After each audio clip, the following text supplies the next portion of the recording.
It's no surprise that our lives are enviable to a lot of people. Cassandra James, the icon, the change maker. Look, I see you shaking your head.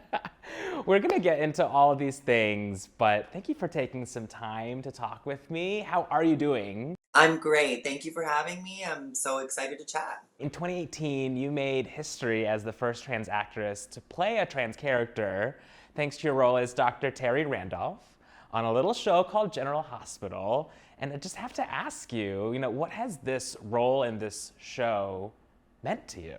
GH changed my life. I'm so honored to still be playing Terry. She's turning 5 next year. I think that that's so amazing. And, joining a show with such an incredible legacy was a complete honor. I'm really enjoying myself. What's your take on how that representation has affected you and how that's changed over the last few years? Well, the more that I work in this industry and the more my career is established, I become so much more acutely aware of really how much representation really, really matters. Getting to show a trans character that is thriving, she's successful in the community, and she has, a relationship. She has a boyfriend right now on the show, and just all of those things, they make such a difference. Yeah, and it must be really something to kind of not just be part of that change, but to really be on the front row of that change too. It's no secret that the daytime audience is statistically a little more conservative. It's a little statistically a little less diverse. So for me, I often do feel like me and Terry are on the front lines of representation. We're really, you know, the people that are meeting Terry and are being exposed to her story are the people that really have never met a trans person before, really have no idea who we are and what we're about as a community. So I agree with you. I enjoy and it means a lot to me to be on the front lines and really working to shift the way the world sees us. Well, TV audiences also know you as Olympia in Sort of over on the HBO Max. She's busy. But tell me, are you able to bring Cassandra into this season? I've been telling people that, I found that Olympia was a little different. She's quite different than the first season. And so a lot of my work as an actor was trying to bridge the gap between season 1 and season 2. And in terms of, bringing myself to my characters and to the work that I do, that's how I approach the work. I really think it's about bridging the gaps between you and your characters and trying to find how your authentic humanity can radiate through someone else. The ability to fill that gap with your character is not easier, but you're doing it differently than maybe you were able to 10, 15 years ago. When I think about my artistry and how it's shifted and my, technique as an actor, I feel like I know myself more. And I feel like that has really contributed to the way that I approach the work. I don't really subscribe to any one technique. The way that I trained, we learned a multitude of different schools of training. And so I've sort of created a little bit of an amalgamation of things. But something about, I like when the work feels real. And I like to try and bring as much of myself. I want it to feel as real as possible for me. And that has definitely shifted. That's a little new. I came from theater where, the volume is really loud, right? And you're playing to larger spaces. And so I think, getting to work in film and TV and the scope is so much tighter and it's a lot more intimate on camera. So for me, I've really fallen in love with trying to make things as real as possible.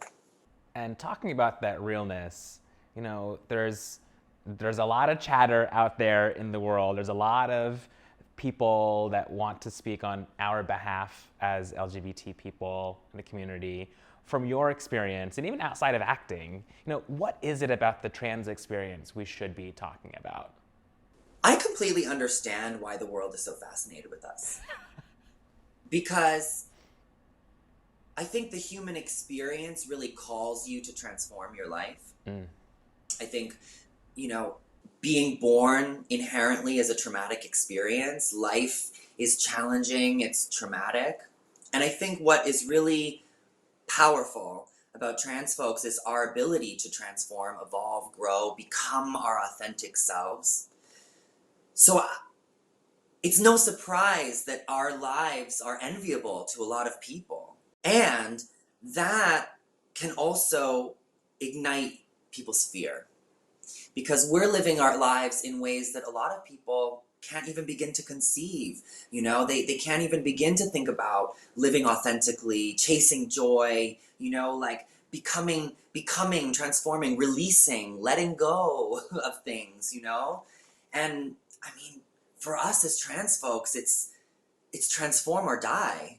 The world is not rooting for us at large, and our resilience is so profound because we really have no choice but to thrive. And I think that is why people are so fascinated by us. I think that's why people find us threatening, because we're living out loud, and I believe that there's enough light to go around, and that my light is not a threat to anyone else's. But not everybody believes that. And that's where I think a lot of this fear and sort of hateful rhetoric comes from. Yeah, and it's exactly as you said, like your light doesn't diminish others, it makes things brighter. It makes the light brighter when we do it together. And I love that you just said and shared that transform or die characterization, just because you're totally right. There's so many people, really anyone who's not a queer person will never have that kind of journey. It's very unique to the queer community. We all evolve. We are all changing. It's what Olympia said in season 1 of Sort of. We are all in transition.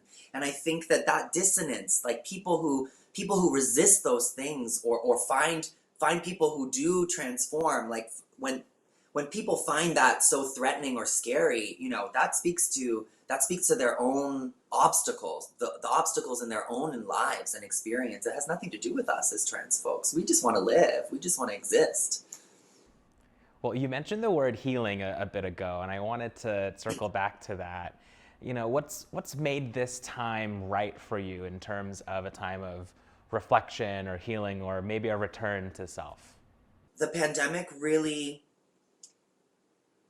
slowed everything down for a lot of people. And I think that locked inside this very tumultuous, painful experience that we all went through was an invitation to come home to yourself, literally, right? We spent so much time in our homes and alone, in isolation. And for me, and so many other people, so many other healers out there in the world, I met that moment, and I really did a lot of work on myself the last couple years. And I mean, healing is everything. I really encourage everyone to heal. I think, therapy is so stigmatized, and, it doesn't have to be formal talk therapy. There's so much healing out there in the world. Love is everywhere. And to be able to articulate all of that is so powerful, because you're in a place where you can say all that. Thank you. Yeah, I've worked really hard. Absolutely. And what would you say is your truth? Who and what is Cassandra James today? I'm an artist, unapologetically. I kind of got out of my own way about that recently. I think Hollywood and Los Angeles and this business is, it's a commercial industry at its core, of course. I'm an artist, and I really came home to that truth recently. I'm a storyteller, right? That's my medium. And I'm unapologetically a healer. I believe in the power of love, and I see how healing has transformed my own life. I want the people around me to heal, and I look forward to injecting healing into my work. And no one can say it better than you, and own it. Cassandra James, thank you, my friend. Thank you. Thank you for having me. Thanks for watching, everybody. To see more episodes of Truth Be Told, check us out at Plus Life Media and pluslifemedia.com. Until next time, let your truth be told.